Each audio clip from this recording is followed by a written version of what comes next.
Yesterday we learned about who is God. While discussing about God, we understood the preliminary definition of God is to know that He is the source of everything. He is the cause of all causes. He is the creator, He is the maintainer and the destroyer. But when you understand that God, that He is everywhere, at the same time He is in everybody's heart, at the same time He is there in the spiritual world as Bhagavan. Yesterday we had a very clear-cut idea about Brahman, Paramatma, Bhagavan. Bhagavan featured is that feature the absolute truth, where he is in the spiritual world and he's got a beautiful form. And that Bhagavan who is there in the spiritual world with a beautiful form manifests in everybody's heart as Paramatma. And the same Bhagavan is there everywhere, spread out everywhere in the form of Brahman. So if somebody has a very clear idea of Brahman, Paramatma, Bhagavan, then there will be no confusion about whether the Lord has form or doesn't have form. He is just some power, he is some light, or he is energetic, or he is powerful. So all the confusions are eliminated once we have an idea of who is Bhagavan, what is Paramatma, and what is Brahman. They are actually one. Like sun is one, but the same sun reflects in water as reflection. The same sun is present everywhere in the form of sunshine. So Brahman, Paramatma, Bhagavan, they are all one only. But though they are one, but the manifestation is different. Like one is the reflection, the sun's reflection, the other is the sun rays. In the same way, sun reflection and the sun, they are dependent on the sun. In the same way, Paramatma and Bhagavan features the absolute. Paramatma and Brahman features the absolute truth are dependent on Bhagavan. Yesterday we learned the definition of Bhagavan. The definition of Bhagavan is one who is having 6 qualities in full. They are beauty, wealth, strength, fame, knowledge and renunciation. Whoever have got this all the qualities in full, then only he can claim as Bhagavan. So whoever has these qualities definitely has a personality. And if God has got these qualities, then he has a personality. And if he has a personality, then he is a person. So yesterday we understood how God is a person full of emotions. You can talk to him, you can play with him. As much as you wait for your friend to come, as much as you deal with your father or mother, in the same way, Bhagavan also, the absolute truth, also has his emotions. Bhagavan also wants to have play with mother, play with friends. So these emotions are there existing in Bhagavan.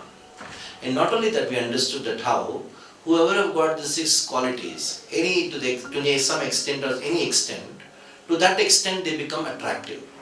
That means these qualities inherently have a feature of attraction within them. So if Bhagavan has all the 6 qualities in full, that means he is all attractive. So if Bhagavan is all attractive, and in Sanskrit the word all attractive means Krishna, so then Krishna is to Bhagavan Swayam. Yesterday we also learned that how Krishna, he showed to the world when he appeared, that how he has got all the opulences. Not only he is all beautiful, not only he is all rich, he is also all renounced. All these qualities we explained, how Krishna is all powerful and is all famous. 5,000 years back he just stole butter, a simple activity. But even after 5,000 years, we still talk about him. That shows that he is all famous. And yesterday, not only we discussed about Krishna being the Supreme Person, but he also discussed that how Krishna is Supreme Personality of Godhead. Especially in India, there is a big confusion. They think that there are many gods. Actually, it's not that there are many gods. There is only one Bhagavan. There is only one God. But the confusion is that about the demigods. Especially these days, there is a big propaganda going that the Hindus, they are worshipping many gods. But we are belonging to a certain sect of religion, we have only one God. So it is very simple to accept one God. This foolishness to accept many gods. But even if you see whether it is any other religion, there is a description of angels. There is a description of God of wind. There is a description of God of rain. There is a description of God of heaven. So it is not that in the other religious scriptures like Bible or Quran, there is no mention of the demigods. Even there is a description of different gods worshipped by the Greeks. There in the Greek civilization they have gods. The god of rain, the god of wind. So it is not that in the civilizations of the West or the Middle East, there is no description of the demigods. But there is a little description, not very elaborate description. The elaborate and a very perfect and a scientific description you find in the Vedic literatures. So the acceptance of demigods is not that it is only in the Vedic literatures. It is there even in Bible. When the description happens about the birth of Jesus, there is a description how that angels came. Who are those angels? They are the demigods. But the problem is, when there is a confusion between Bhagavan and the demigods or the Devi Devatas, then there is a big confusion. So when we are very clear about there is only one God, that is Bhagavan Sri Krishna, and all the others are demigods, then everything falls in its place. When there is a confusion and accept that everybody is just God, then there is a confusion. So to remove that confusion, we understood yesterday that how who is Ganesha and who is Durga. We also understood who is Lord Shiva. As sum and substance, all the demigods, they are actually assisting Krishna in the administration of this world. They are taking care of different departments in this world. We find that how all the demigods, they are all devotees of Lord Krishna. Not only they are devotees of Lord Krishna, they want everyone to become a devotee of Lord Krishna. When they see that their devotees are approaching them, they feel very bad about them. You know why? Because they know why they are coming to me, why they are not going to Krishna.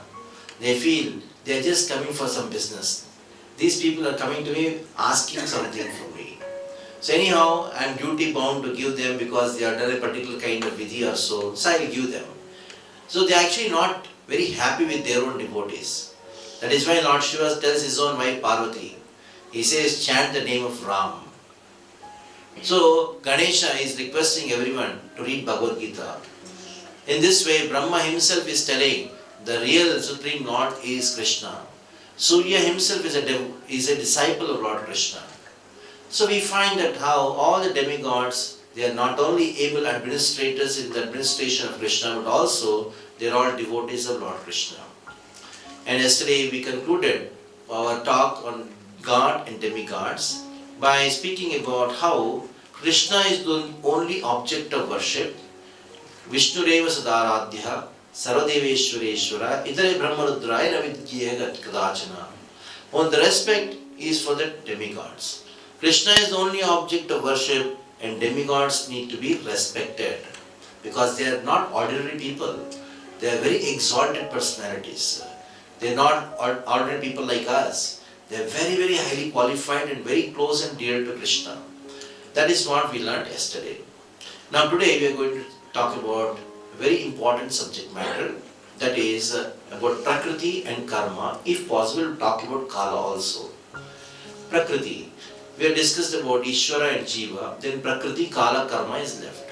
So we'll try to discuss about Prakriti and Karma today. If possible, we'll discuss about Kala. Now what is Prakriti? Prakriti means material world.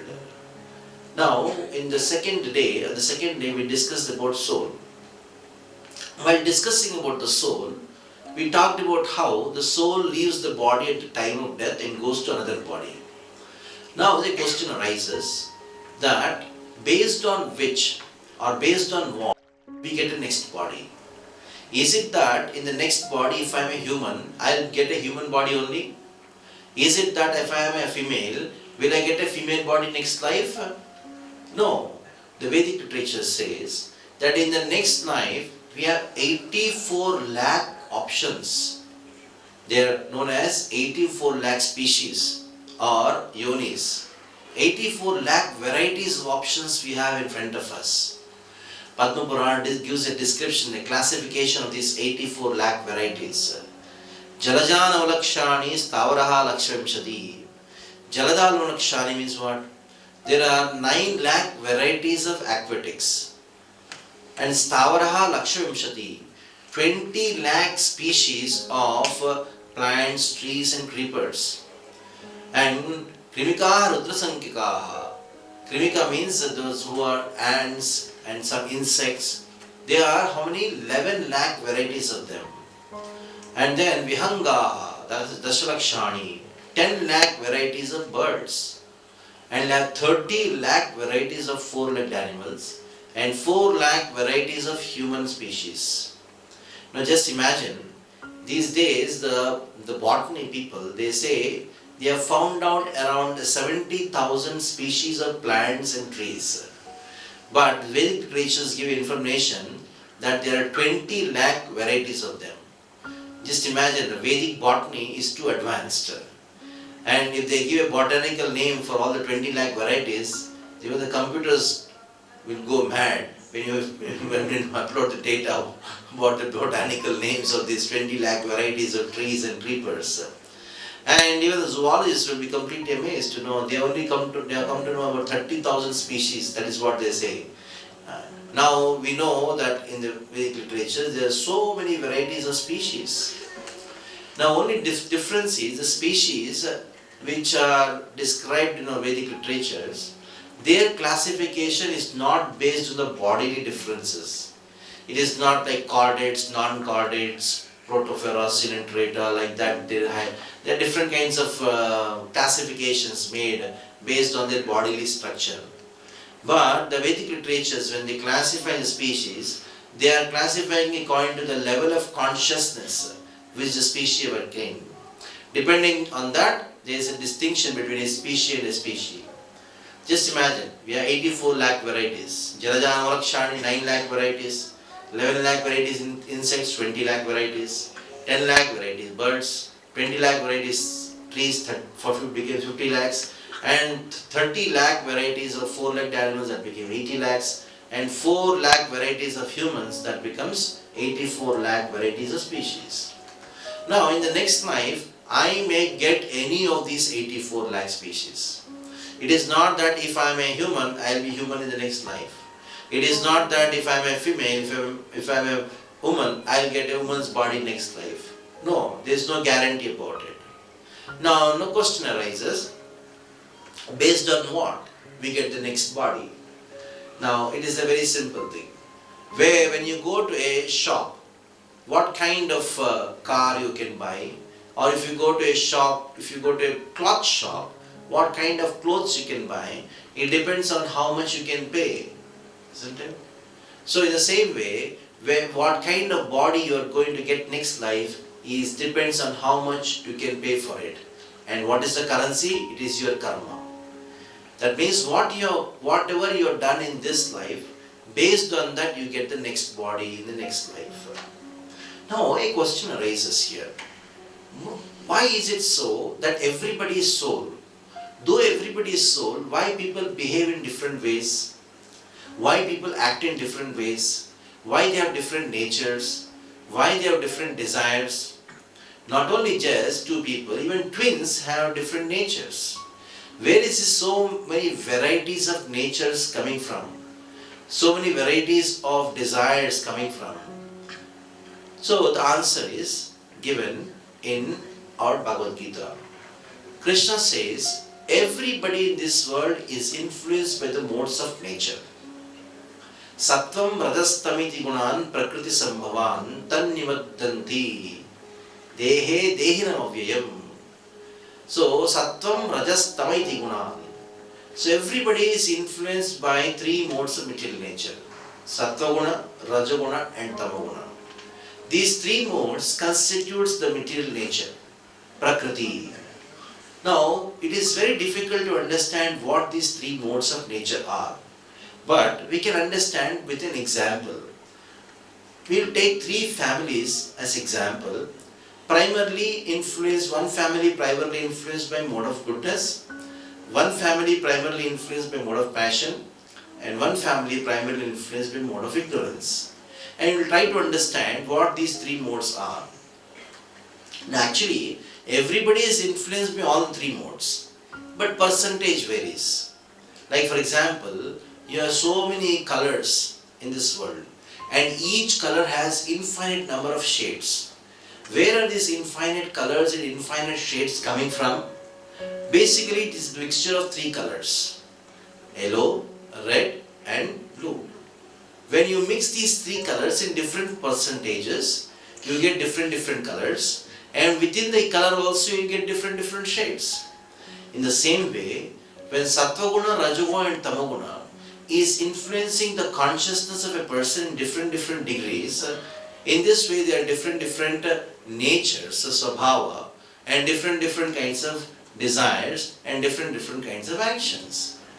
Though the soul is the same in everyone, but still the activities and the nature is different just because they are influenced by different percentages of the combination of the modes of nature.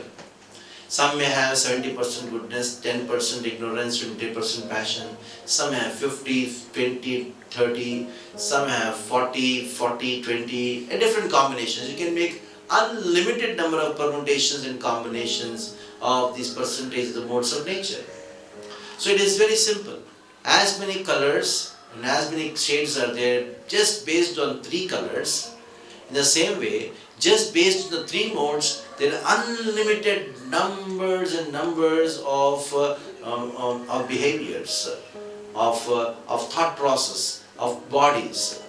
That shows that everybody in this world is influenced by all the three modes of nature, sattva, rajas, tama.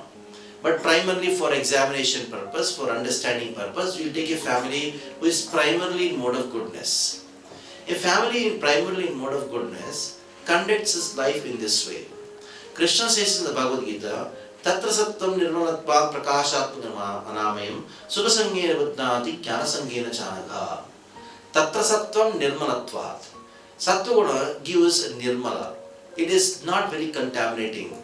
It is pure. Sattva Tatra Sattvam Nirmalatvat Prakashatmakam. It is very much illuminating. Anamayam. It is less sinful. Prakashatmaka anamayam sukasangena badnanti jnanasangena chanaga. A sense of material happiness, a sense of knowledge is experienced by a person in mode of goodness. A person in mode of goodness is always peaceful. You know why he is peaceful? Because the formula by which he conducts his life is simple living, high thinking. Since he is simple living, high thinking, and he is always peaceful. Sattva-guna is always symptomized by peace. Now, let us see how a family in mode of goodness conduct their life. A family in mode of goodness, they govern their life by certain principles. Their principles means they have a regulated lifestyle. And the first and the foremost important principle in their life is they get up early in the morning. That is why they are in mode of goodness. That is why their whole life is regulated. And that is why they are peaceful. That is the first symptom, getting up early in the morning. And they get up early in the morning, and he goes, and then next thing is he takes bath, he cleans himself, and they are very much interested in cleanliness. A person in mode of goodness, he wants to keep himself clean, and he wants to keep the surroundings clean. And there is a second principle of a person in mode of goodness. The third principle is they have a sense of duty and responsibility. Even though they have a family, though they love the family, but their love is not on the platform of some kind of emotion. It is the platform of responsibility. Sometimes when you love somebody on the platform of some passionate emotion, the more you love, it is only just transformed into anger sometimes. That is why we find a person tells one day I love you, other day says I hate you. Why? Because their relationship is not based on responsibility. Their relationship is based on flickering passion. So here a person in mode of goodness, he feels a sense of responsibility. Then he wakes up his children, makes sure the children they are clean, they are done their homework properly, And by the time the dutiful wife had cooked their breakfast, and all of them, before they sit together, eat together, they pray together. It is said that a family which prays together stays together, a family which eats together stays together. So you find these days it is not happening. Everybody has their own time, isn't it? The mother eats in a different time, the son eats, the daughter eats in a different time, the husband eats in a different time. So and they don't have even time to sit together and eat. What to speak of sit together and pray? So first they sit together and then pray together and then have their breakfast together. And now the father, he leaves the children to the school. While leaving the children to the school, they give some moral values to the children. And he also goes to office in time. And he also does all the activity, all the work in time. He doesn't do work overtime, neither he is lazy in his work. He is very much lives a life of principles, comes back home and he wants to please his wife and children. He takes care of them, makes them happy by giving them some gifts. And they all, if they have to go out, they go out not to some hotels, not to some parties. They would go to places of scenic beauty where they get more peace of mind, and sometimes they would give charity, and sometimes they would go to temples or the churches, and they are more in a very principled lifestyle. And you find in their house only those things which are very much required. Only things which are required they accept in their house. Not that unnecessary things they go and buy. They are very much calculative in what to spend, on how much to spend. In all this way, we find a family in mode of goodness very much sense-controlled and very much regulated, and they are living a very peaceful life because their living is based on the formula of simple living, high thinking. Now, we'll talk about passion. A family in mode of passion is like this. Krishna talks about mode of passion. He says, Rajo Ragatmakam Vidyat Krishna Sangha Samudva Danti Mahabhavu Karma Sangera Dehinam. Krishna says that mode of passion is symptomized by always anxiety. As much as goodness is symptomized by peace, passion is symptomized by anxiety. It means a person in mode of passion or a family in mode of passion is always in anxiety. And why they're always in anxiety? Because the formula based on which they conduct their life is what? Money is honey. That is their formula. Money is honey. For a person in mode of goodness, it's simple living, high thinking. So these people in mode of passion, they think more money, I'll get more enjoyment. So therefore getting more enjoyment, they get more money. In this way what they are doing? Working hard and hard. Shamatasya shavafalam hi. The Bhagavatam says, a person in mode of passion, what is the result of hard work? Hard work only. The result of hard work is hard work. So there is no actually enjoyment. He is thinking, expecting, oh, by doing hard work I'll get this, after getting this I'll enjoy. But the enjoyment doesn't come. He is going on doing hard work. That is why Rajo Ragatmakam. Why it happens? Because of Raga. Raga means attachment. Now a person in mode of passion is attached. Just imagine, always think, somebody in this world, when he is very attached to you, when she is very attached to you, you should understand this attachment, if it is based on passion, it is actually not attachment to you. It is not attachment to you, it is attachment to yours. Maybe your assets, or your maybe personal assets, or your physical assets, or your financial assets or so. Because the passion, a person is always self-centered. He is only thinking of his or her enjoyment. And attachment is actually seems to be to another person. Actually attachment is only one sense enjoyment. Rajo Ragatmakam Vidyat Trishna Sangha Samudbhavan. They are always in Trishna. Trishna means illusion. Like in a mirage. You find there is water far away, but you go near the water, but no water. The water goes further away. It's actually a reflection on the sand, it seems to be water. In the same way, people are so much attracted to the reflection of this world. There they see, oh, happiness is there, let me go. and then do so much of hard work to get that. That is why Trishna Sangha Samadhvam, Tannimaddanti Mahabaho, Karma Sangena Dehanam. 24 hours they are doing work. You go and ask a person what a passion, why don't you come to temple, why don't you come to a satsang program, why don't you come to a Bhagavad Gita class? He says, I'm very busy. Busy for what? Busy for suffering. Anyhow, so in this way, a person in mode of passion, they get up early in the morning. The husband has put up an alarm at 6 o'clock because he has to go and catch a bus or a train at 7:30. I don't know, it is not so much in Sri Lanka, but it's in Bombay. You have to catch 7:15 train, means you have to catch it somehow or other, because you have to be sharp. If you miss that, then gone. So they get up 6 o'clock, you are like, the alarm is done, he gets up. Alarm rings, he gets up, he feels. As soon as he gets up, his body is paining, he is so tired. That is called mode of passion. Because whole night, his body was lying down, but he was not sleeping. That is why he slept, and when he gets up, his body is paining, he feels tired. What is this? You should be fresh. Why? Because the mind was very much active whole night. The mind was dreaming of getting that, doing these things. In this way, the whole night he was dreaming. That is why he has not got any proper rest. He feels like, okay, I'll take 5 more minutes, I'll just sleep.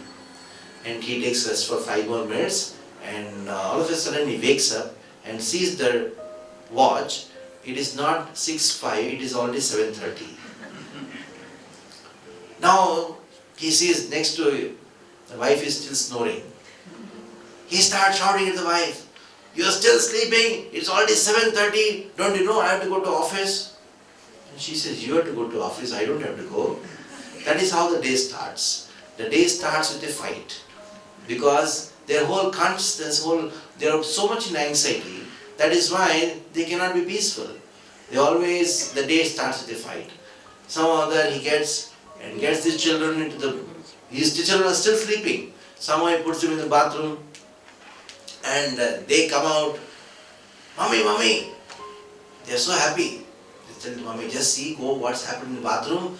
Papa has put the geyser on, now without water in it, it is burnt."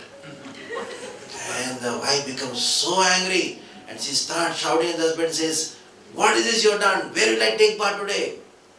I cannot take bath without hot water." She is not concerned about this, some object something in the house is spoiled. She is concerned about her own enjoyment, her own pleasure. So this is called a family mode of passion. Somehow or other, he is already late, he drops the children to the school, and he has reached the office quite late. And he is so much of fear, boss should not shout at me. Now somehow he sneaks into his working table and he is working. By the time the secretary of the boss comes, the boss has called you. He goes to take a cat inside. Now, boss is shouting at him, yelling at him, but he is very much attached to his promotions, very much attached to his increments. So he takes all the scoldings and he somehow is working. Whole day is working. And overtime is working, and he is still in the office just because the boss has not left. And now the call comes from the home. The wife calls him, says, "What are you doing? Where are you?" "I am in the office." He says, "What kind of husband you are? You should have got married to somebody in the office itself." And now he says, "Okay, I'm coming." After some time she calls again, still he's in the office. Then she starts blasting him, saying that, "You had forgot today is our marriage anniversary," something like that. Now he goes out and somehow beats the boss. He comes out, takes some bouquet or something like that, comes to the house. He presses the calling bell, the door doesn't open. After half an hour it opens. He goes in and tries to please the wife. And now somehow she becomes pleased. And they are sitting together and talking together about the first day when they met with each other. All these memories are coming. They are very happy and in a good mood. And now the children come. And now the wife says, "You see, our children, they have got the results today. They have not shown me. Show your progress card results." And the first son comes with the result card. The Father sees he has failed in 3 subjects. He starts shouting at the boy, see, I am working so hard, sending to the best of the school, best of the tuitions I am giving. What is the result? He is shouting at him. Then she says, what is the use of shouting at you? She shouts at the wife. What is this you are doing? Whole day you are going to that beauty parlor, this kitty party, that kitty party. Can't you not take care of your children? Then she says, what are you saying? They are my children? Aren't they your children or what? This is called mode of passion. 2 minutes back, they were in love with each other. They were talking about the first day when they met. And all of a sudden the mood changes. You can't expect a person in mode of passion when he is nice to you, when he is angry with you. What happens, only even Krishna also cannot know. It's very difficult to predict the behavior of a person in mode of passion. So somehow, this is how actually they conduct their life. And sometimes they do charity also, but their charity is like this. It's a real story I am going to tell about a person in mode of passion giving charity. I was regularly from my college in Calcutta, I used to go to Mayapur once in 15 days and stay there for a couple of days and then here to different lectures and all. The president of the Mayapur temple at the time, he showed me one person and told a story about him. Actually, this person was a businessman from Calcutta. He had come to Mayapur once and then donated around a few, maybe 100 fans or so, to be put up in the temple hall. So then the temple president told, okay, we'll put up the fans. In this way he went. And after a few days he came again.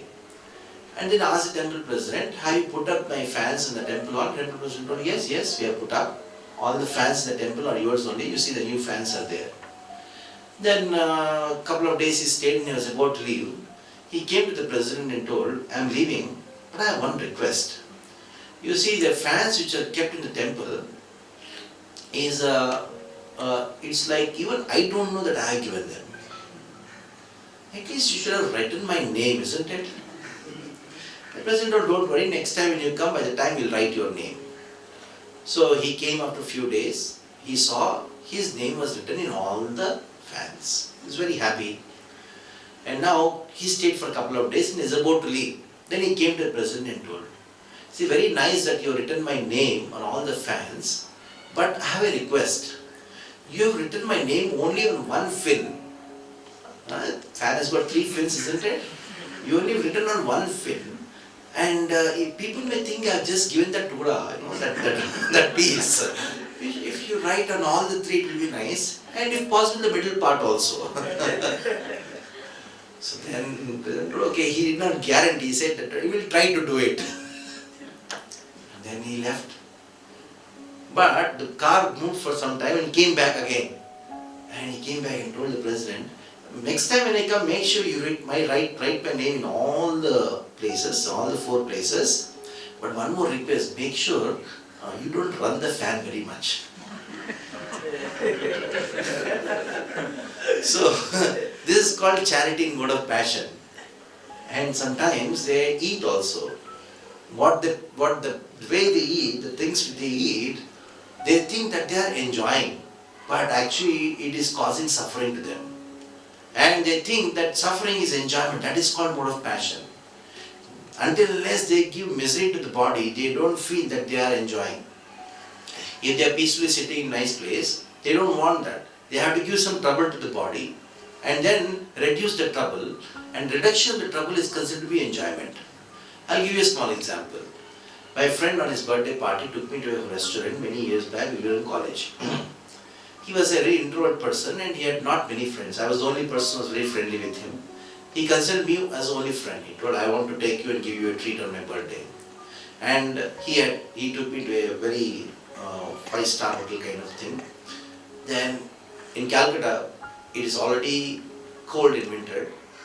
And he took me into a restaurant of the 5-star hotel. There it was more cold inside.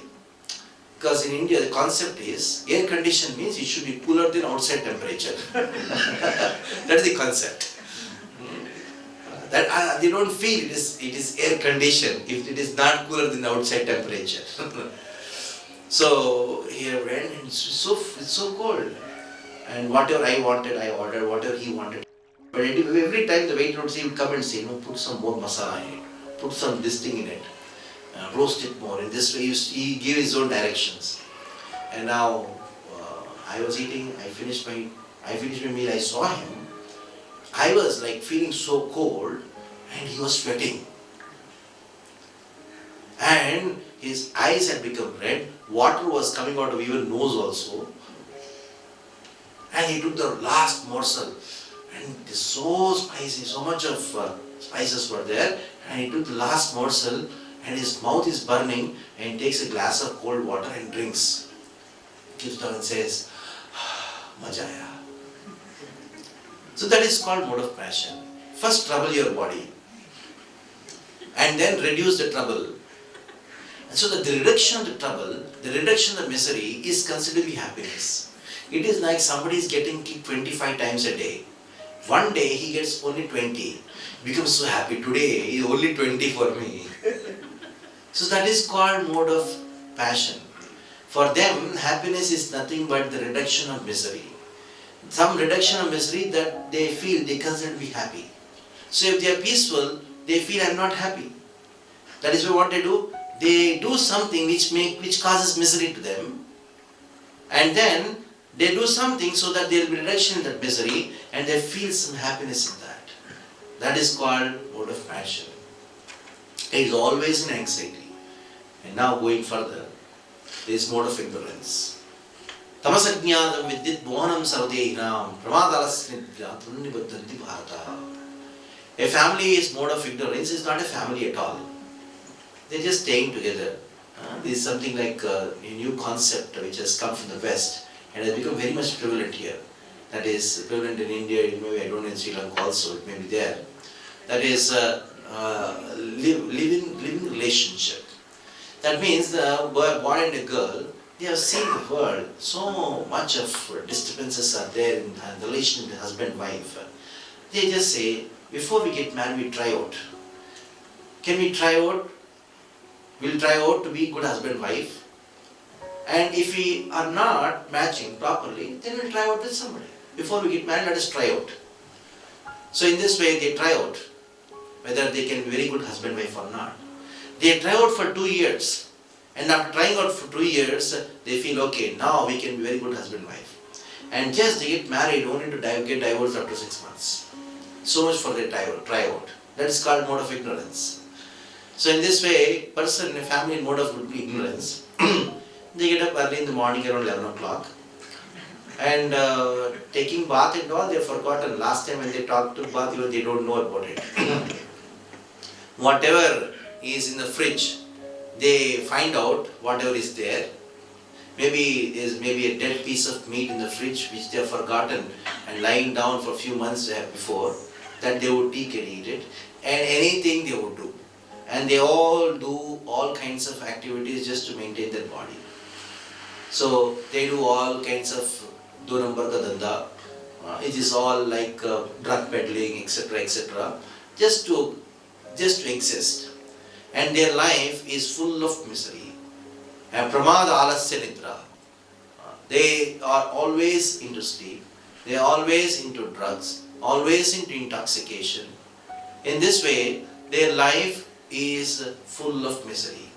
For them, if they get happiness, that is actually considered to be misery. They consider happiness to be misery. That is called mode of ignorance. Like a person in mode of passion, he considers the reduction of misery to be happiness. But a person in mode of ignorance, he considers the misery to be happiness. So you don't want to discuss much about a person in mode of ignorance, that you very well can imagine how horrible that person can be. So we have these 3 ways of conducting life. Based on these 3 ways of conducting life, our next body is defined. Our next body is defined according to karma, what we do in this life. That is why we should know what is karma. The concept of karma is very important to understand. Whatever you sow, what you reap, what you sow, you will reap. If you put a mango seed, you will get a mango tree. If you go to the field and throw the grains of paddy, then you will get rice, you will not get wheat. So whatever action we perform, we are definitely going to get a reaction for it. If you do good action, then you get a good reaction. If you do a bad action, then you get a bad reaction. It is the law of nature. Every action has an equal and opposite reaction. Now you may say that why is it so? There are some people who are bad but they are getting good, and some people who are good but they are getting bad. It's a very interesting question. Why good things happen to bad people when bad things happen to good people? Why is it so? It is not so. When somebody is experiencing something good in their life, so-called enjoyment, mental enjoyment in this life, you should understand, even though they are doing something bad now, they must have done something good in the past. Somebody may be experiencing some bad reaction, but he may be a good person now. But you should understand, it is because of some bad activity or sinful activity done in the past. Now what do you mean by past? It may not be necessarily last life, it can be this life also. It can be 3 lifetimes before also. It can be 10 lifetimes before also. Now somebody may ask question, why is it that if you have done something good or bad, it should come in this life only? No, it doesn't happen like that.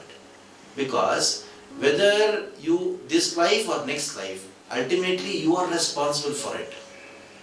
As we have discussed before, that this body is considered to be a dress. When this dress is spoiled or torn off, you wear a new dress. In the same way, somebody committed a murder, and after 3-4 days, the police comes and arrests him. And he says, why are you arresting me? You committed the murder. No, I did not commit the murder.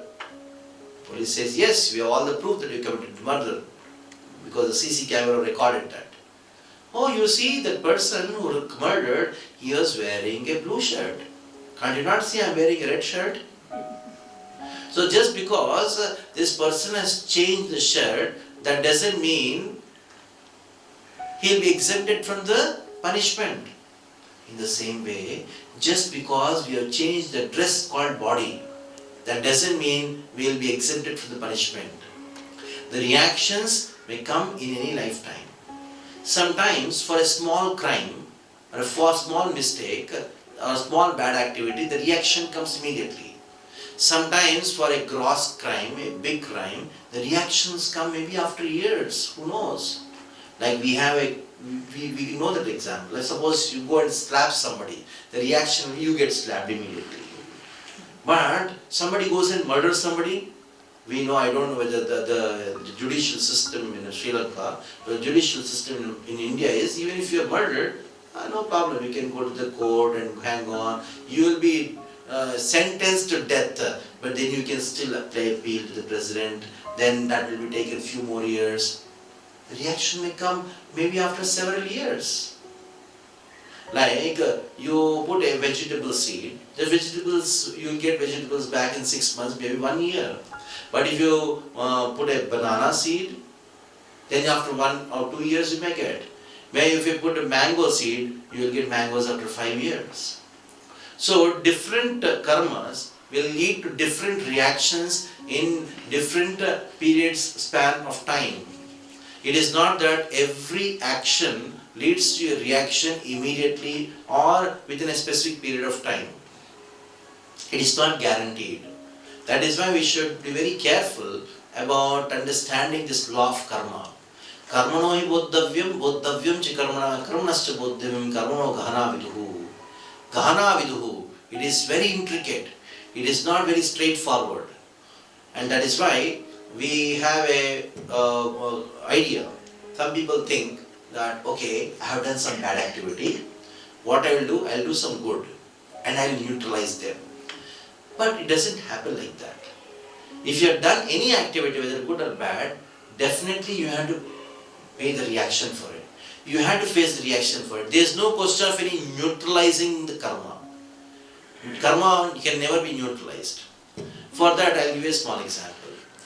There was one person who did so much of sinful activity for which he had to take birth in the form of a dog, next life.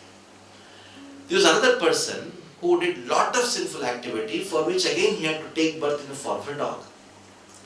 But what happened was, this person, in spite of doing so much of sinful activity, he had done some charity also.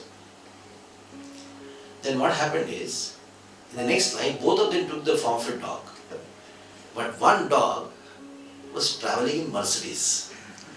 Sometimes you are going in a cycle and you find who is traveling in the car, it's Mercedes, the dog is there. And it's the owner, for himself he is buying 100 rupees shampoo, for the dog he buys 500 rupees shampoo. For his children he buys only 150 rupees biscuit, for the dog it is 300 rupees biscuit. So just imagine what a life the dog is leading. But now this dog is going in the Mercedes, but this Mercedes somehow it runs over a dog which is lying on the street. Now what is the difference between these two dogs? One dog is in the Mercedes, other is under the Mercedes, and God is like fractured. What is the difference? Both, when they were in the human form of life, both of them did sinful activities. One did only sinful activities, for he had to suffer as a dog, and also in the union of dog he had to suffer. But here, another one, he did some pious deeds. That is why he is enjoying as a dog also. So that is why it should be understood that karma is earned only in the human form of life. Suppose a tiger eats or kills a deer. So the tiger or the lion doesn't get the bad karma for it. Why? Because it is the instinctive nature of the tiger or the lion to do so. That is why the freedom of what to do, what not to do, is only in the human species. It is only in the human form of life where we are given the freedom to choose what to do, what not to do. Whereas animals, they don't have the freedom. They behave instinctively. A tiger behaves like a tiger, the lion behaves like a lion, a dog behaves like a dog. Whereas it is a human who can behave anyway. That is the problem. So human being has the right, has the capacity, has the intelligence to choose on what to act and what not to act, what to do, what not to do. That is why human life is very, very precious. Human life is not just meant to live like animals. Human life is meant to actually get out of the world. That is what we discussed the first day. Like for example, sometimes somebody who was trained as a pilot. No, every day was flying. One day he thought, why to fly today? I want to take the airplane on the road. He comes out of the airport, it's practice training. He just came out and then he was driving the airplane on the road. The police stopped him and says, get down from the plane, take this small car and go. Because this airplane is not meant to be driven on the road. It is meant to take off. The same way, this human body we got, human life is meant to take off from this material world. It is not meant to stay in this world. If we do our activities in such a way that we are meant to stay in this world only, then Krishna says, why human life? You can do these activities of eating, sleeping, mating, defending better in the animal species. Actually, in one sense, we are competing with the animals. This human body is not meant to do the activities meant for animals. Actually, they do better. All eating, sleeping, mating, defending, they do better. Now the Asian Games are going on. Now some Olympics also they happen. At that time, you find there is some game called gymnastics. What all efforts they put. They take young children from the age of 3 or 4 and they train them, give such rigorous training so that they just get some gold medal. And what they are supposed to do? They are supposed to do something a monkey naturally does. A monkey does this thing without training. And it eats anything, still it is able to do. And these children They are starved like anything, just so that they can at least imitate a monkey, isn't it? Why? Why the human form of life is meant for some higher purpose. So human life should be dedicated only to attain higher things, not lower things. Because the lower things can be attained by with the animals naturally. Why compete with the animals? That is why the human life is a very, very special life where we can choose to get out of this world. There is a choice. And what is the choice we have? There are 4 choices we have in the next life. Either go to lower species, number 1. Either go to higher species, number 2. Number 3, you take the human birth again. Number 4, that you go back home, back to the spiritual world. You never take birth in this again this world. These are the 4 choices we have. Now, how to get out of this world? If I do good, will I go to the spiritual world? No. What to speak of bad, even just by doing some good activities, pious activities, that also will not guarantee that we are going to go back home, back to Godhead. Why? Because both good karma and bad karma, both are binding to this world. Many of us, and most of us, right from childhood, we have heard that there are some good activities and bad activities. There is something called good karma and bad karma. But in the Bhagavad Gita, Krishna says it is not just 2 kinds of karmas. There is something called akarma, which is a 3rd kind of karma. So let us try to understand these 3 kinds of karmas. The first karma we know very well, it is good activity, pious activity by which we can enjoy in this life or the next life. It is like accumulating a bank balance by working hard. Once your bank balance becomes sufficient so that you can enjoy for a month, so you enjoy. After the bank balance reduces, you come back again work hard. So this is called good karma. Bad karma means what? When somebody does illegal activities, when the illegal activities, they create a negative bank account for him, so he has to go suffer and again come back for that. So this karma and vikarma, these are the 2 things we generally know about. But Krishna says there is something called akarma. What is the meaning of akarma? Akarma means those activities which do not have a reaction. Neither good reaction nor bad reaction. They are beyond the good and bad. They are known as akarma. So let us try to understand what is this akarma. Akarma means activities done for the pleasure of Krishna. They are known as akarma. Like you have a big departmental store, huge, I don't know, here the concept has come or not.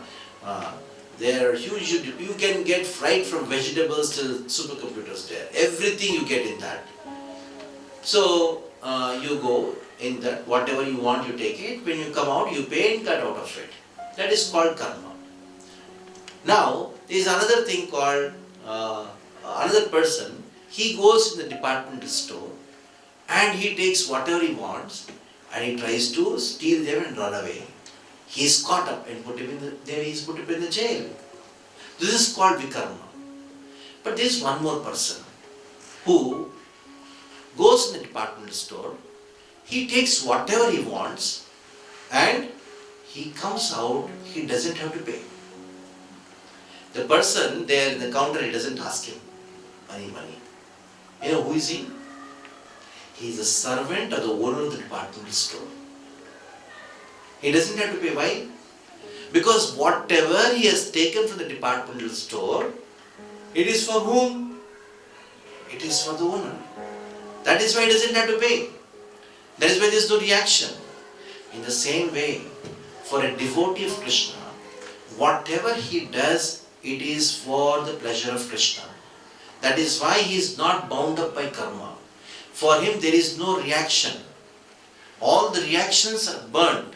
Like the seeds, when they are burnt, they, even though you put them in the ground and pour water, it doesn't give rise to any further fruits.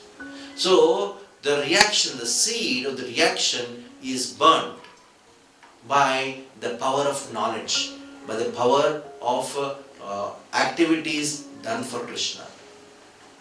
This is called akarma, or this is known as karma yoga. Many people have a wrong idea of karma yoga. They think karma yoga means I work hard, maintain my family. That is karma yoga. No, it is not karma yoga. If performing one's duty is karma yoga, a donkey is also doing karma yoga. What is so big thing in that? No, just by working hard, nobody becomes a karma yogi.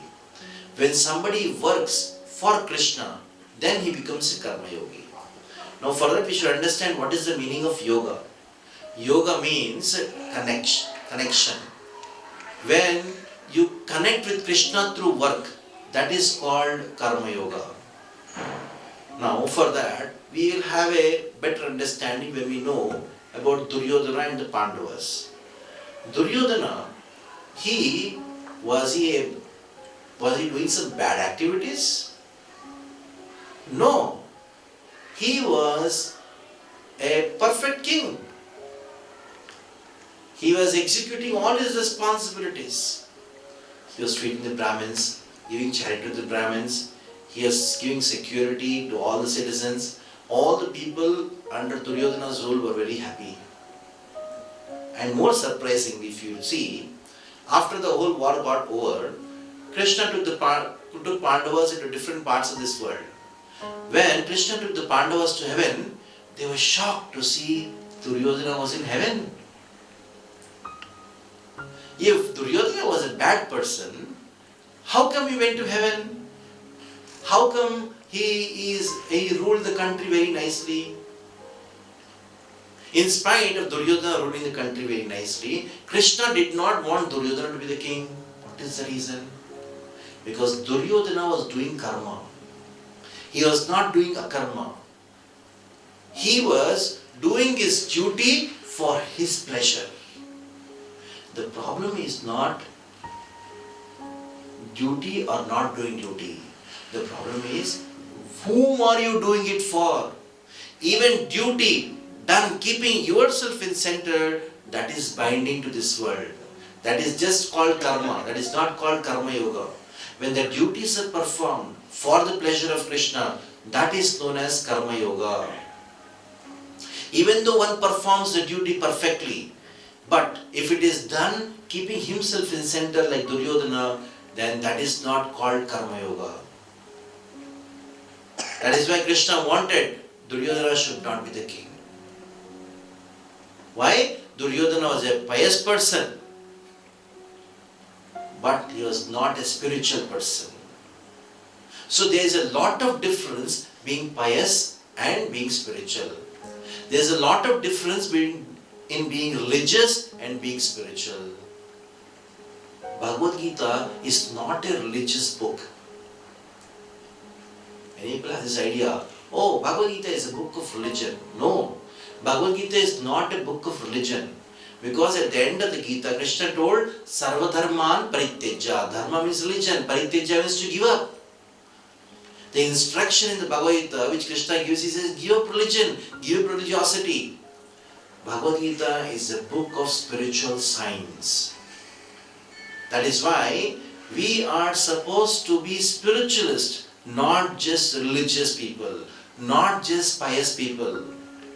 Because being a pious person, maybe you'll have a good life, maybe you may be a rich person next life, maybe in this life, maybe a comfortable life. But that will not take you beyond this material world. That will not take you to the spiritual world. That will not give you liberation. Now somebody may say, why we should go to the spiritual world? Because this material world is full of misery. And this is not the fit place for the soul to stay. The soul, we can never be happy in this world. In spite of all the prayasa, in spite of all the efforts to be happy, we can never be happy. Because by nature's law, we have to undergo birth, death, old age and disease. And not only these four, we have Adi Atmika Kleshas, Adi Bhautika Kleshas, Adi Daivika Kleshas. These 7 kinds of miseries, birth, death, old age and disease. Added to that, the Atmika, the Bhautika, the Daivika Kleshas, they actually make us suffer in this world. In spite of, just imagine birth, how horrible it is.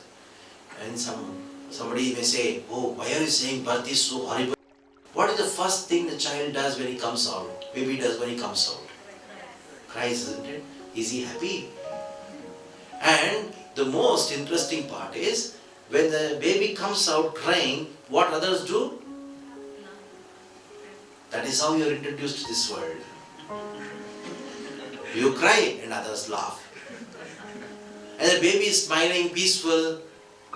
What people do? Pinch him. And he cries, then they laugh. Isn't it? That's how this world is. That is how you are introduced to.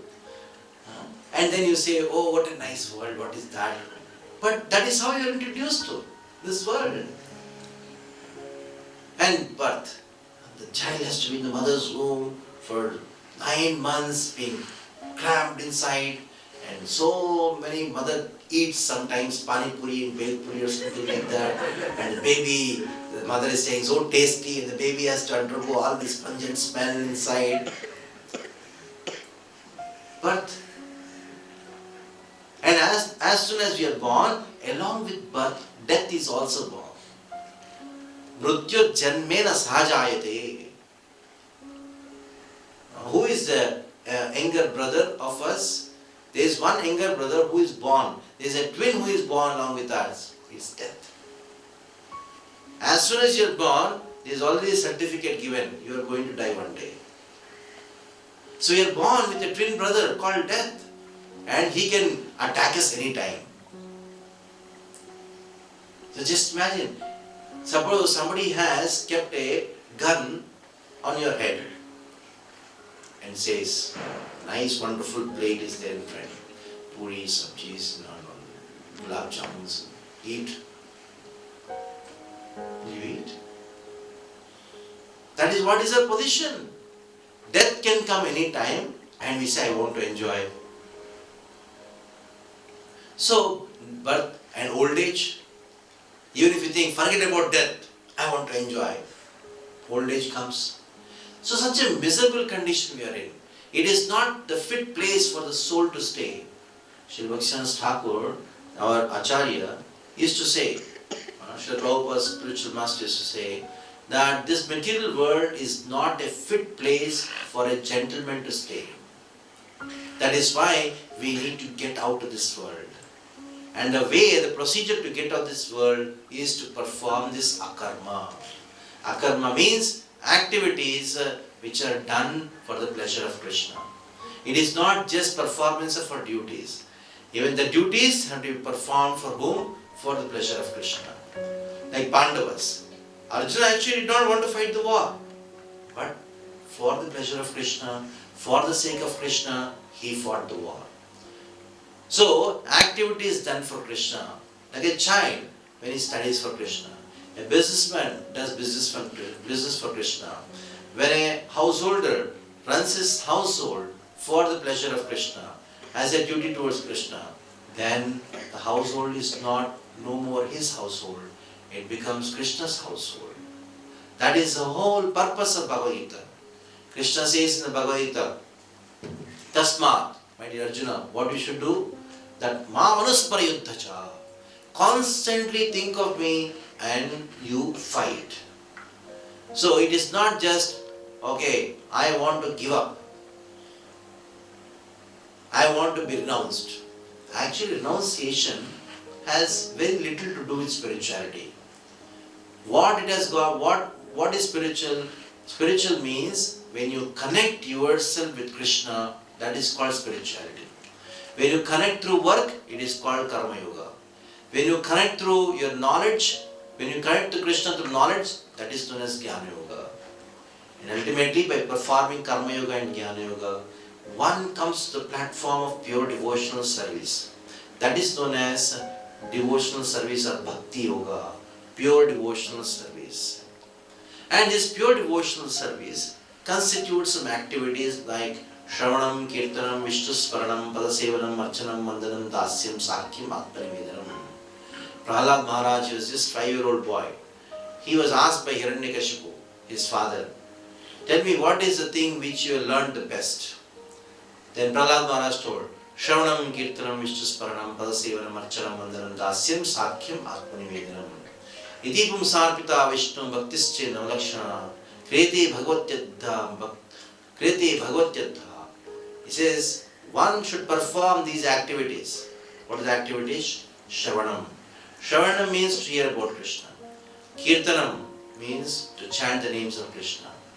And Smaranam means to think of Krishna. Padasevanam, to worship the lotus feet of Krishna. Archanam means to do puja. Vandanam means to glorify Krishna and pay obeisances to Krishna. Dasyam, considering oneself to be servant of Krishna. Atmanivedanam, Sakyam, to be consider oneself to be friend of Krishna. Atmanivedanam, to surrender oneself to Krishna. Though there are 9 practices in devotional service, 9 forms of devotional service, the first 2 of them, they are considered to be the topmost. Shravanam and Kirtanam. That is the topmost form of devotional service. Now the Shravanam and Kirtanam are considered condensed in one activity. So what is that one activity by which we can do both Shravanam and Kirtanam? Shravanam means to hear and Kirtanam means to chant. That is by doing a meditation, a special kind of meditation. So the special kind of meditation, what we are going to teach you, it can be done by anybody and everybody. It can be done by a small child, it can be done by an old man, it can be done by a lady, it can be done by a student, it can be done by a businessman, it can be done by anybody.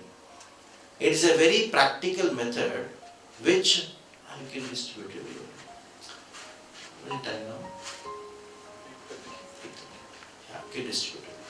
So it's a very practical method which Srila Prabhupada, the founder Acharya of this International Study of Krishna Consciousness, has given us.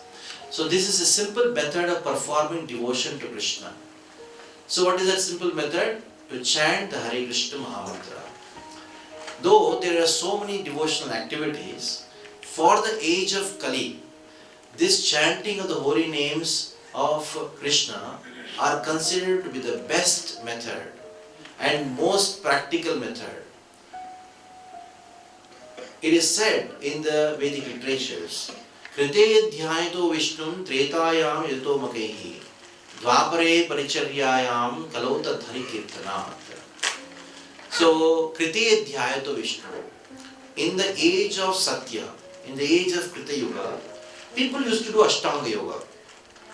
Many people ask this question about, what about Ashtanga Yoga? It is so difficult to perform that Ashtanga Yoga. Just imagine, Yama and Niyama. It is, that itself cannot be performed these days. These days, as in the name of yoga, so much is being sold. They say, yoga for better health. And some people even advertise, yoga for better sex. So much is being sold in the name of yoga, even Patanjali will be shocked. Hey, what is this? I wrote yoga for Chitta Vritti Nirodha. I wrote yogic principles so that a person's chitta, consciousness, the agitation in the consciousness can be neutralized. That is the purpose of yoga. But on the name of Patanjali Yoga, so much is being sold these days without understanding the purpose of Patanjali Yoga. Without practicing Yama and Niyama, nobody is allowed to do asana. These days you find people get drunk and next day morning they are doing asanas. Do you think Patanjali would like that? No, it is not possible. And now, until unless you perfected the asanas, you are not supposed to do pranayama. And the purpose of pranayama is so that you can extend your lifetime, and in this life itself you can complete and go back home, back to Godhead. And just imagine if you do pranayama and your house is situated in a very busy road, you'll die faster. Morning I was discussing with someone saying that in Colombo so much of pollution is not there. In Bombay, if your house is on a SV road or a link road and you do pranayam, what will happen? More carbon monoxide will go inside. So, Suchodhe Pratisthaya. The purpose, the Ashtanga Yoga can only be performed when you go to a forest. These days there are no forest at all. Where you can do it, it's not practical. That is why Krite Dhyayatu Vishtum, in the age of Krita Yoga, people used to practice Ashtanga Yoga. And Tretayam Edomakehi, in the Treta Yoga, people used to do big fire sacrifices, swaha, swaha, like that. They used to chant Vedic mantras and some sacrifices were done. Krite Dhyayatu Vishtum, Tretayam Edomakehi, Dvapare Paricharyayam. In the Dwapara Yoga, Dwapara Yoga means in Dwapara, that is just the previous age, Dwapare Paricharyayam. What is the meaning of Paricharyayam? People used to do big temples and do deity worship. But how can we do? We cannot do big sacrifices in this age, because to do sacrifice you require a qualified Brahmin. In the age of Kali, nobody is a qualified Brahmin. Janmana Jayade Shudra. Everybody by birth is a Shudra. And in the age of Kali, it's very difficult to find a Brahmin. And what to speak of Brahmin? You don't find ghee to put in the sacrifice. There is no proper ghee. In the market, these days, what is being sold as ghee is dalda. But you don't get proper ghee these days. How can you do any sacrifice? And big deity worship, it is also not possible. Just imagine in South India you have big temples, huge temples. And it is so difficult to build such temples nowadays. Though they were also built in Kali Yuga, just imagine in Dwapara Yuga how big temples were built. And deity worship. And we are not qualified for that these days. That is why in the age of Kali, Kalau Tat Hari Kirtanat, there is only one method in the age of Kali for self-realization. That is to chant the names of Hare, chant the Hare Krishna Mahamantra. This is the topmost yoga system. Many people, they are very much carried away with this yoga. They think yoga means standing upside down. But definitely yoga doesn't mean stand upside down. Or sometimes people think yoga means to do some mystical activity, some magic. Oh, some nowhere, some ash is God. Oh, he's yogi. And sometimes people think yoga means what? Yoga means you should go somewhere to the forest, should have a very big beard and do some meditation. So much is going on in the name of meditation. Some people say, oh, I meditate every day in the morning. Half an hour I do meditation. Then a question, whom do you meditate on? I don't know. Actually they are sleeping. So, if you don't even know whom you are meditating on, what meditation you are doing? So when you say meditation, that means there is an object of meditation, isn't it? Many people say, I meditate for half an hour in the morning. And they go to such a deep sleep at that time. Afterwards you ask them, whom did you meditate on? Just meditate, that's all.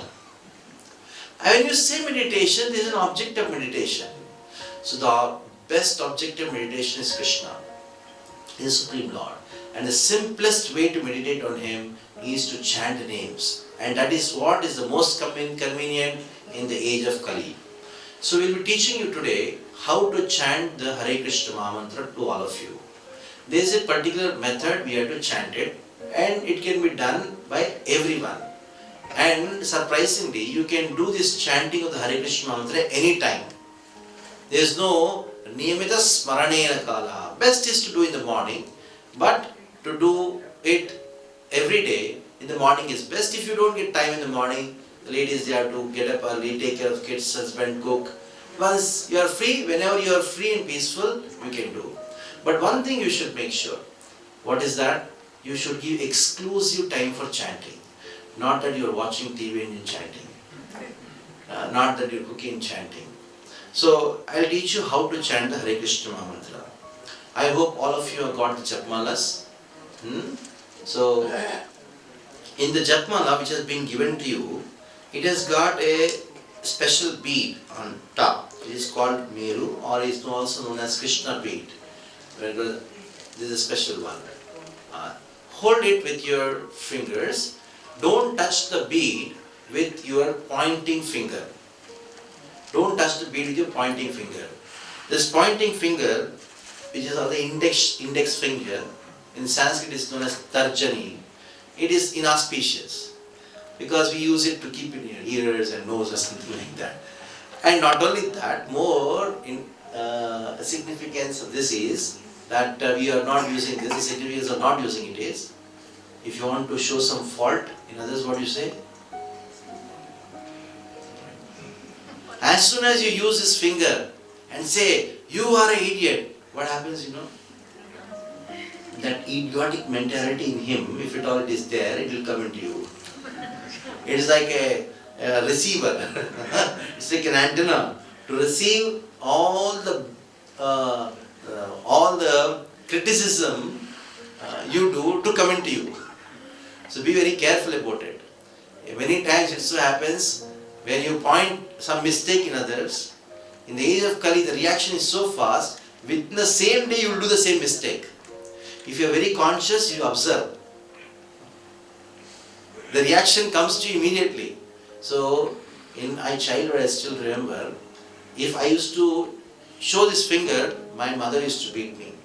Many a times my mother had kept that, the dosaka hand, she has made it hot and kept on this finger just because I use this finger.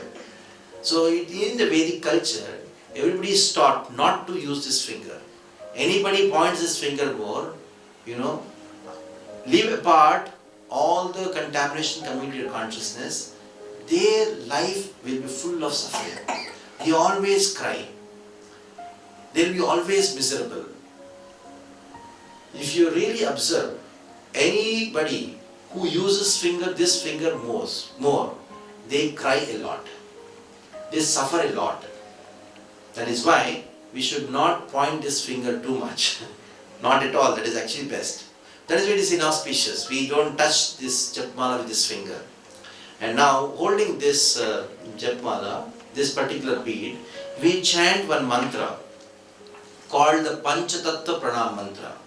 In the piece of paper which has been given to you, there is one mantra, in the Kamallochan verses, there is one mantra, the last but one, above the Hare Krishna mantra. There is one mantra, above the Hare Krishna mantra. So please chant the mantra after me. Jai Shri Krishna, Chaitanya, Prabhu Nityananda, Shri Advaita, Gadadhar, Srivasadi, Gaura Bhakta Vrinda. So you have chanted this mantra called Panchatattva Pranam mantra. This Panchatattva Pranam mantra, we chant it before chanting the Hare Krishna mantra because this Hare Krishna mantra was given by Sri Chaitanya Mahaprabhu and his associates. So we seek blessings from Chaitanya Mahaprabhu and his associates before we chant the Hare Krishna mantra.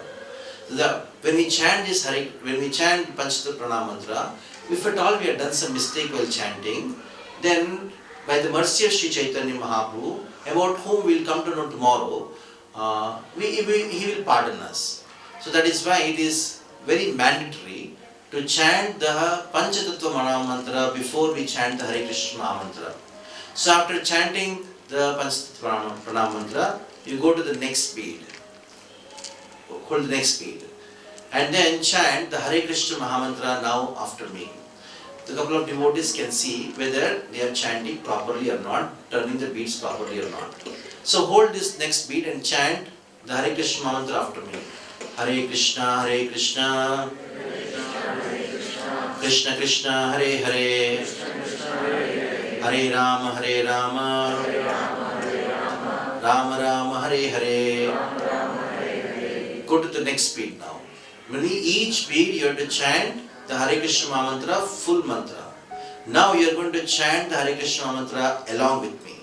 Hare Krishna, Krishna Krishna, Hare Hare, Hare Rama, Rama Rama, Hare Hare, Hare Krishna, Krishna Krishna, Hare Hare, Hare Rama, Rama Rama, Hare Hare, Hare Krishna, Krishna Krishna, Hare Hare, Hare Rama, Rama Rama, Hare Hare, Hare Krishna, Krishna Krishna, Hare Hare, Hare Rama, Rama Rama, Hare Hare, Hare Krishna, Krishna Krishna, Hare Hare, Hare Rama, Rama Rama, Hare Hare, Hare Krishna, Krishna Krishna, Hare Hare, Hare Rama, Rama Rama, Hare Hare, Hare Krishna, Krishna Hare Hare, Hare Rama, Rama Rama, Hare Hare, Hare Krishna, Krishna Hare Hare, Hare Rama, Rama Rama, Hare Hare, Hare Krishna, Krishna Hare Hare, Hare Rama, Rama Rama, Hare Hare, Hare Krishna, Krishna Hare Hare, Hare Rama, Rama Rama, Hare Hare, Hare Krishna, Krishna Hare Hare, Hare Rama, Rama Rama, Hare Hare, Hare Krishna, Krishna Hare Hare, Hare Rama, Rama Rama, Hare Hare, Hare Krishna, Krishna Hare Hare, Hare Rama, Rama Rama, Hare Hare, Hare Krishna, Krishna Hare Hare, Hare Rama, Rama Rama, Hare Hare, Hare Krishna, Krishna Hare Hare, Hare Rama, Rama Rama, Hare Hare, Hare Krishna, Krishna Hare Hare, Hare Rama, Rama Rama, Hare Hare, Hare Krishna, Krishna Hare Hare, Hare Rama, Rama Rama, Hare Hare, Hare Krishna, Krishna Hare Hare, Hare Rama, Rama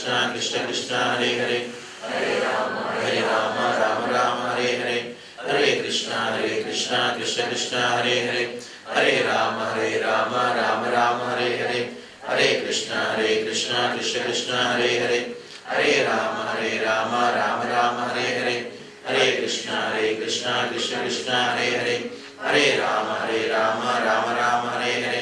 Hare Krishna, Krishna Hare Hare, Hare Rama, Rama Rama, Hare Hare, Hare Krishna, Krishna Hare Hare, Hare Rama, Rama Rama, Hare Hare, Hare Krishna, Krishna Hare Hare, Hare Rama, Rama Rama, Hare Hare, Hare Krishna, Krishna Hare Hare, Hare Rama, Rama Rama, Hare Hare, Hare Krishna, Krishna Hare Hare, Hare Rama, Rama Rama, Hare Hare, Hare Krishna, Krishna Hare Hare, Hare Rama, Rama Hare Hare, Hare Krishna, Krishna Hare Hare,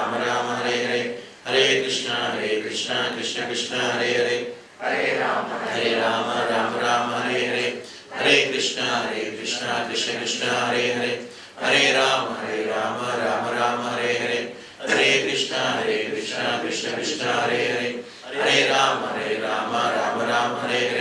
Hare Krishna, Krishna Hare Hare, Hare Rama, Rama Hare Hare, Hare Krishna, Krishna Hare Hare, Hare Rama, Rama Hare Hare, Hare Krishna, Krishna Hare Hare, Hare Rama, Rama Hare Hare, Hare Krishna, Krishna Hare Hare, Hare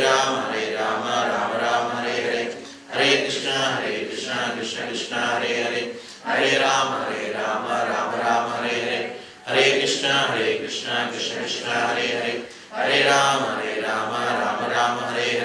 Hare Krishna, Krishna Hare Hare, Hare Rama, Rama Hare Hare, Hare Krishna, Krishna Hare Hare, Hare Rama, Rama Hare Hare, Hare Krishna, Krishna Hare Hare, Hare Rama, Rama Hare Hare, Hare Krishna, Krishna Hare Hare, Hare Rama, Rama Hare Hare, Hare Krishna, Krishna Hare Hare, Hare Rama, Rama Hare Hare, Hare Krishna, Krishna Hare Hare, Hare Rama, Rama Hare Hare, Hare Krishna, Krishna Hare Hare, Hare Rama, Rama Hare Hare, Hare Krishna, Krishna Hare Hare, Hare Rama, Rama Hare Hare, Hare Krishna, Krishna Hare Hare, Hare Rama, Rama Hare Hare, Hare Krishna, Krishna Hare Hare, Hare Rama, Rama Rama, Hare Hare, Hare Krishna, Krishna Krishna, Hare Hare, Hare Rama, Rama Rama, Hare Hare,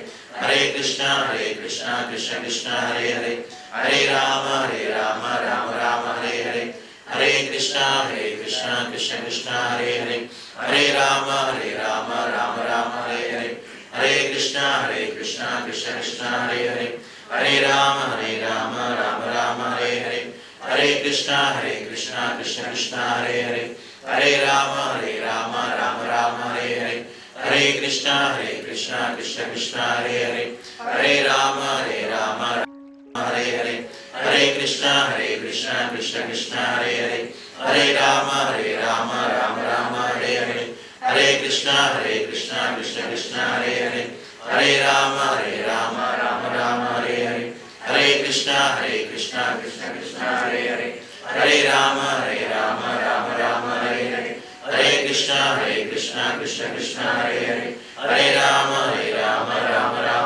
Hare, Hare Krishna, Krishna Hare Hare, Hare Rama, Rama Hare Hare, Hare Krishna, Krishna Hare Hare, Hare Rama, Rama Hare Hare, Hare Krishna, Krishna Hare Hare, Hare Rama, Rama Hare Hare, Hare Krishna, Krishna Hare Hare, Hare Rama, Rama Hare Hare, Hare Krishna, Krishna Hare Hare, Hare Rama, Rama Hare Hare, Hare Krishna, Krishna Hare Hare, Hare Rama, Rama Hare Hare, Hare Krishna, Krishna Hare Hare, Hare Rama, Rama Hare Hare, Hare Krishna, Krishna Hare Hare, Hare Rama, Rama Hare Hare, Hare Krishna, Krishna Hare Hare, Hare Rama, Rama Hare Hare, Hare Krishna,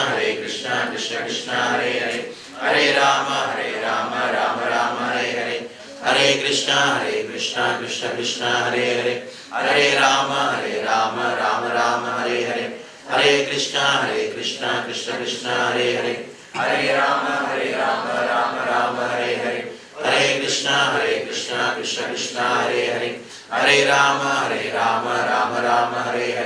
Hare Krishna, Krishna Hare Hare, Hare Rama, Rama Hare Hare, Hare Krishna, Krishna Hare Hare, Hare Rama, Rama Hare Hare, Hare Krishna, Krishna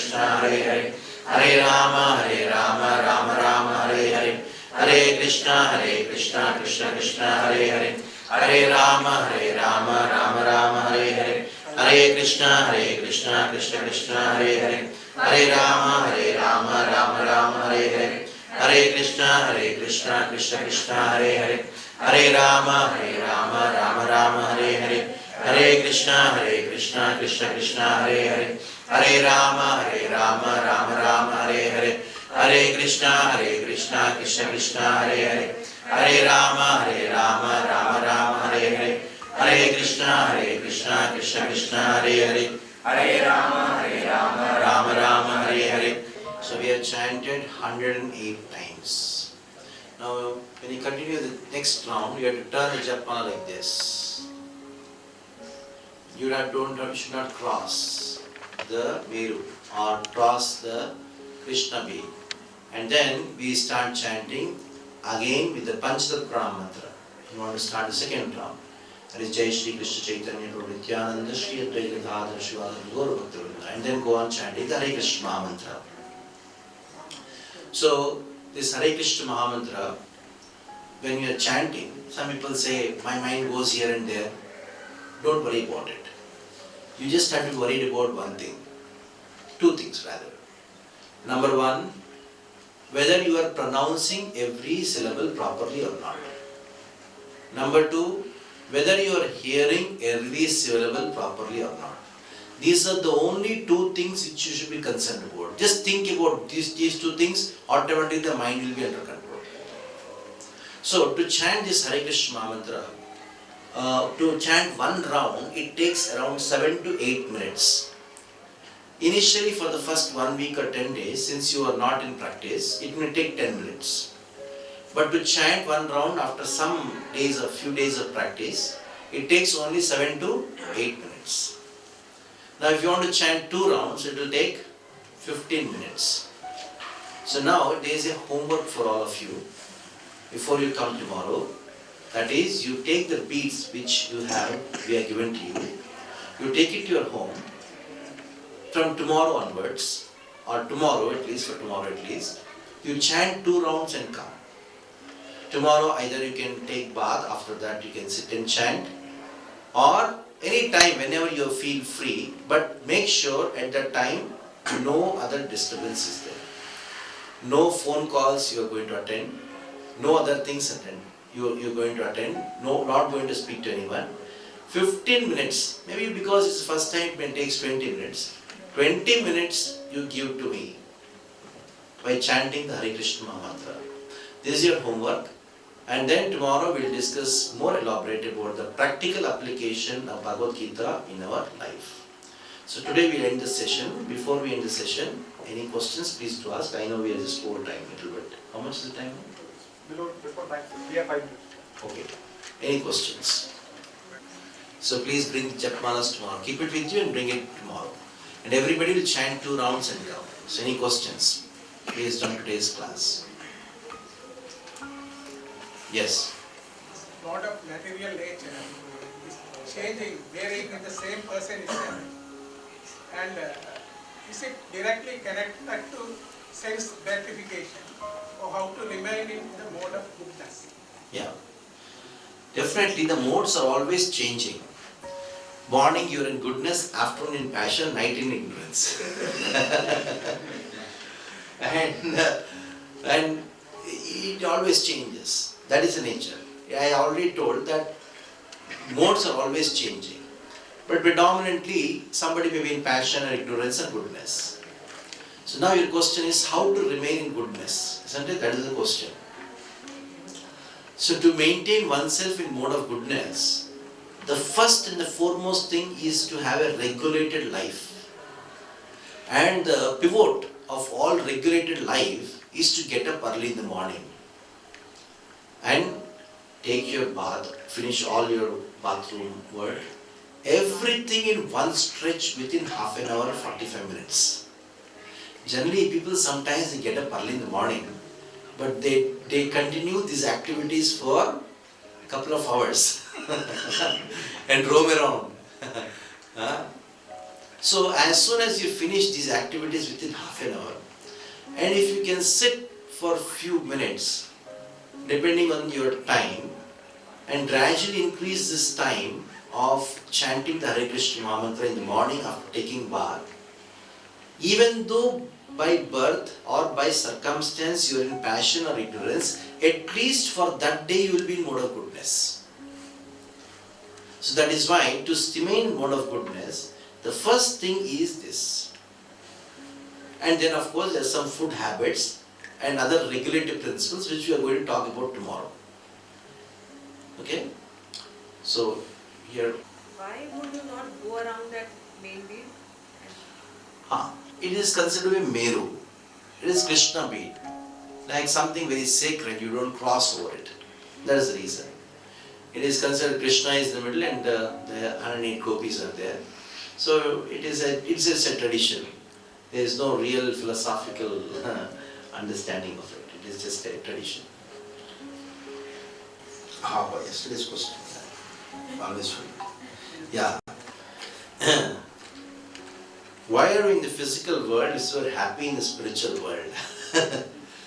This is the last question anybody can ask. If somebody starts thinking about different things, then they land up into this question. Once somebody knows the answer to this question, there are no more questions. So what is the why? If you are happy in the spiritual world, why at all we came here, isn't it? Now, the whole purpose is somehow we are here, so think of getting out. But still, we need to answer for this. Why, if we are very happy in the spiritual world, why we came here? You see, there is a jail in Sri Lanka, in Colombo, there must be jail. People are quite happy, they are quite free, but still people go to jail, isn't it? But if that person is intelligent, Once he comes out of the jail, he will not go back. But if he wants to, he can do a crime and then go back. So, you find everything is free, everybody is happy, they can do some work and then be happy. But still people want to suffer in jail, isn't it? Like that, people, we are all in the spiritual world. What happens is, we are all serving Krishna there. And we are very happy. But though we are serving Krishna, since we are part and parcel of Krishna, there is a minute lording tendency within us. Minute lording tendency. And when we misuse the freedom, misuse the free will, then what happens? We try to lord over. Think, I want to be the enjoyer, I want to be the Lord. Then Krishna says, spiritual world is not the place where you can do this. You go to the material world and try to do these two things. To lord over and try to enjoy. We can only try. We can only try to enjoy, we can try to lord over. When we find out, after trying so many lifetimes after lifetimes to lord over, lifetime and lifetimes to enjoy, when we become unsuccessful, by great fortune we come across a devotee, then we remember, I am not the Lord, I am not the enjoyer, then you go back to God, to spiritual world. So that is the answer. Second question is, why do we achieve so much of success if we give it all, if we give it all up anyway? Then why are we striving hard to achieve success if we have to give it all anyway? That is my question too. That is why this whole course is meant for. To anyhow we need to give up all. So whatever required you do, and then be happy. If we give up our all desires, then do I become spiritual? That is the question. Actually, as souls, we are all spirit souls. The nature of the soul is to desire. So, by giving up desires, nobody becomes spiritual because the nature of the soul is spiritual. But what we are supposed to do is to have spiritual desires. We are not asking you to give up desires. We are asking you to have spiritual desires. Material desires are not going to make us happy because we are not material. If we are matter, then material desires will satisfy us. But we are not materials, we are spiritual, so what desires can satisfy us? Only spiritual desires can satisfy us. Then you may ask, what is spiritual desire? Everybody has a desire to sing and dance. So instead of singing and dancing in a party, where ultimately people get frustrated and come out, you sing and dance in the temple, in a satsang program with Krishna's names. To have a desire to sing for Krishna, sing the names of Krishna, is a spiritual desire. But to have a desire to dance and sing some film songs or some pop songs and rock songs, that is called material desire. Now, to have a desire, I want to go to that restaurant and eat that, that is material desire. To have a desire, I want to take prasadam, that is spiritual desire. It is said Mahaprasad can be stolen and also taken. Even you can steal it and also take it, because it's a normal thing in our ISKCON temple. Mahaprasad comes, hey, where is gone? Stolen. So, somebody has a desire, I want to build a big thing. No problem. Build a big temple for Krishna, like we are building in Colombo. So everybody has a desire, and I need to do something big. Build a big temple for Krishna. Somebody has a desire. Now, I want to have a party. I want to do a party. Go to a party. No problem. Have a party. For 7 days you are having a party, isn't it? This is also a party. You meet friends, talk to them. This is also a party. Organize such parties. isn't it? Now you are going to have a 1 month party during Kartik, regarding which tomorrow Madan Gopal Prabhu will tell you. 1 month party, spiritual party. So this also part is a spiritual desire. So every desire can be spiritualized. Suppose somebody has a desire. I want to be a teacher. Yes, teach Bhagavad Gita. There is no much competition also. Isn't it? Not many teachers are there of teaching Bhagavad Gita. Teach. Somebody has a desire to do a drama. Okay, do. There are so many dramas of Krishna. So by giving desires, nobody becomes spiritual. By having spiritual desires, a person becomes spiritual.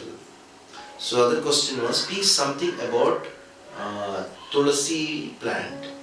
So we don't say Tulasi plant, we address her as Tulasi Devi, Tulasi Maharani. Because she is not just a plant. She is a Devi, she is a Bhakti Devi. So she gives devotion. She is the one who bestows devotion. Without Tulasi, Krishna doesn't accept anything. So Tulasi is actually representative of devotion, because without devotion, Krishna doesn't accept anything. The story goes like this. All of them started praising about the glory of Rukmini to Satyabhama. Just imagine if some people talk about other women in front of a woman, what will happen? Satyabhama told, what is this? I am the most beautiful person. Krishna is mine. Krishna told, okay, on one condition. You are very rich, that is what people say. So anybody wants to purchase me, they can purchase against gold. So Krishna sat on one side of the balance, other side of the balance. Satyabhama started putting a lot of gold. And she finished off all the gold and she borrowed from people also. But Krishna was still down. Then the time came of Rukmini. Rukmini came, just brought Tulasi leaf and kept on the other side of the balance. Krishna side went up. So that showed how Krishna can be accepted only by devotion. So Tulasi Maharani is Bhakti Devi.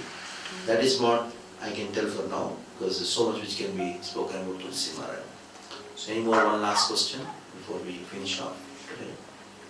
Yes.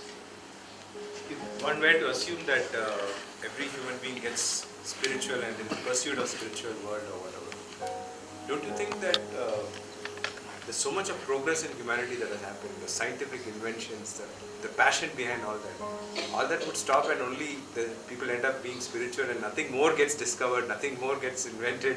The rest of the things we have in life is because people were passionate about it. True. So much was achieved. Let's say even the automobile technology, people were behind. Today we travel in cars. All this has happened because of that. That is true. Nice question. So if you have to leave all this, go after spiritual world, what happens to progress in humanity? That is true. Wonderful. Nice question. So are we really progressing? That's the question. Okay, if we are progressing towards what? When we say progress, when we say progress, we are actually talking about progress in a particular direction to a particular goal, isn't it? Definitely we are progressing. But towards what? Towards misery. Towards self-destruction. Every scientific invention, you may see only the good aspect of it. But the purpose for which the invention was done was only for war. Internet was used by military 50 years back. Later on, it came to the commercial world. Whatever you find which is now being sold, it was there invented at least 25-30 years back and used by military. And the entire scientific development, it is just because war has to be waged. So the purpose behind the advancement, if you see technically, it is not to give comfort to people. It was actually for military. When it became redundant for military, it came to the commercial field. And this is how it happened. Now, even though you may feel that it is giving some comfort, but the entire intention, I'm just talking about the intention. The intention was not to give comfort to people. The intention of the scientific advance, and which all happened until today, it is only for war. It is not for comfort. Okay, forget this ideology, and we'll just take it as a face value. This progress is giving comfort. It is all because of passion. Now, a person in mode of goodness also uses cars, mobiles, etc., etc. But he uses it for a proper purpose. Use it in a regulated way. That is why we are not against any scientific progress. We are against the misuse or overuse of the scientific progress. For example, the mobile in your house, the computer in your house. A person in mode of goodness also uses the computer. A person, a spiritual person also uses the computer, but only with respect to its proper use. But if you see, 99% of the population in whose houses these computers and internets are there, is it used or misused? You ask it to yourself. 99% it is misused. And it is because of passion.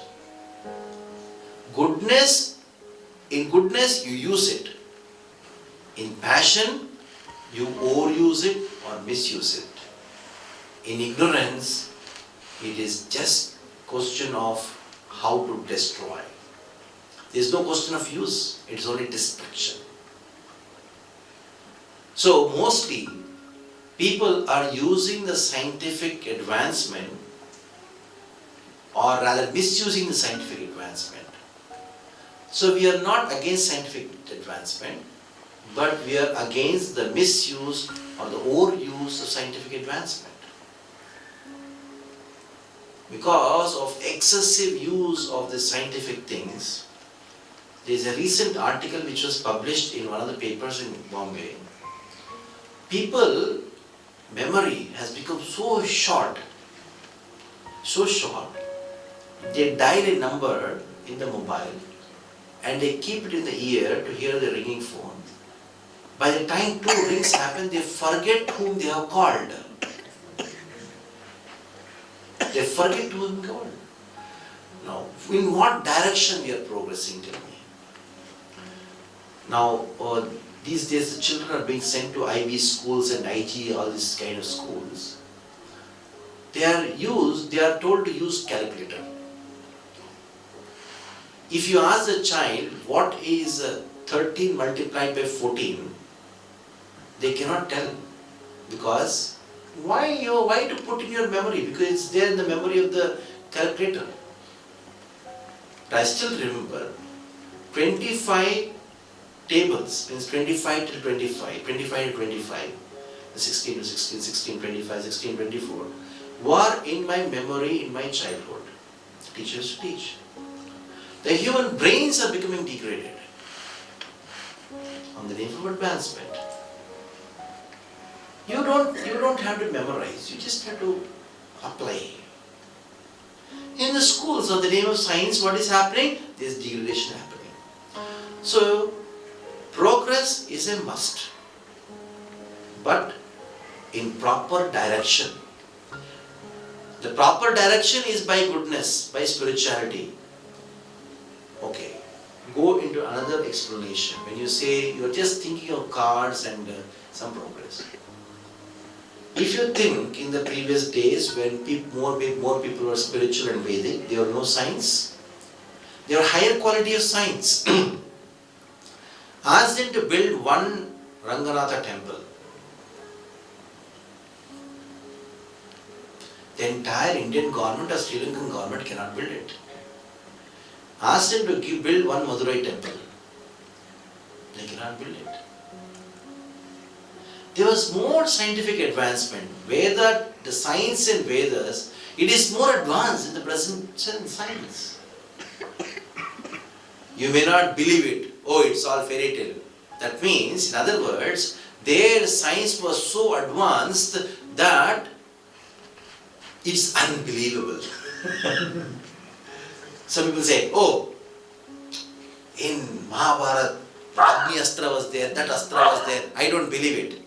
But I take it in a different way. When they say I don't believe it, I mean to say that is so glorious that it is unbelievable. It is more advanced. We're not against it. But we should be more interested in proper use. Okay? But without taking credit away from the Vedic science, whatever was accomplished long back, Yeah.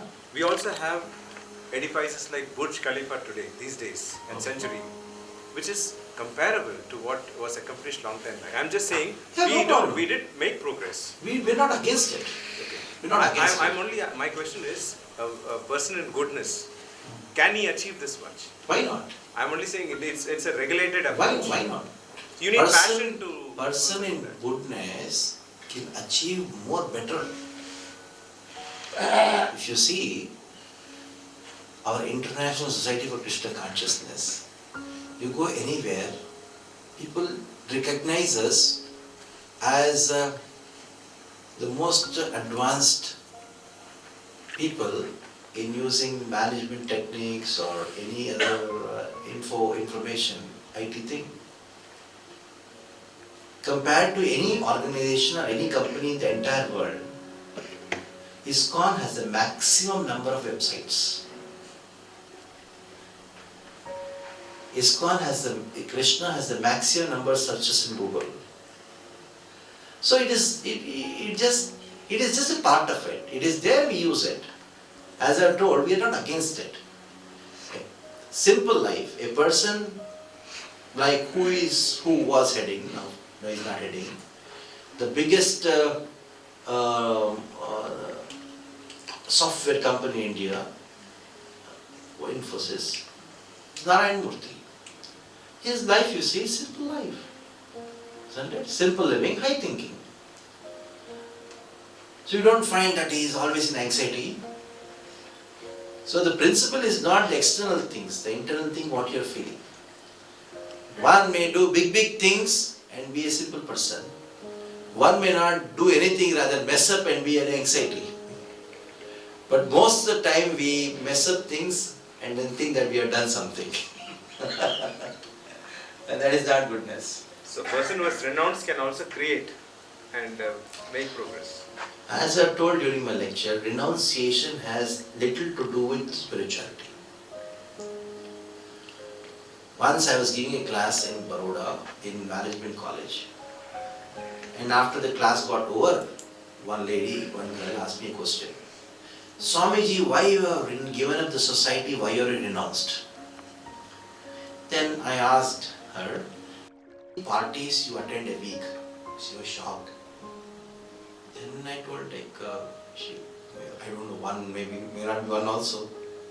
Then I told that I attend 7 parties a week. How many friends do you have on your email list? So we have a wrong idea of spirituality. Spirituality, in simple words, if I have to tell, if you have added Krishna to your life, you are spiritual. If you have renounced Krishna, then you are material. That's simple. That is why we say, don't give up anything. You add Krishna to your life. Naturally, bad elements will go away.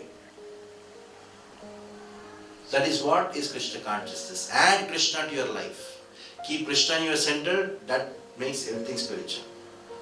Even if you want to renounce, what will you renounce? First of all, nothing belongs to you to renounce. Even if you renounce, where will you go? There you will make something, isn't it? There will be attached something. So that is nothing to do with much of spiritual life. Okay? We stop here. Thank you very much.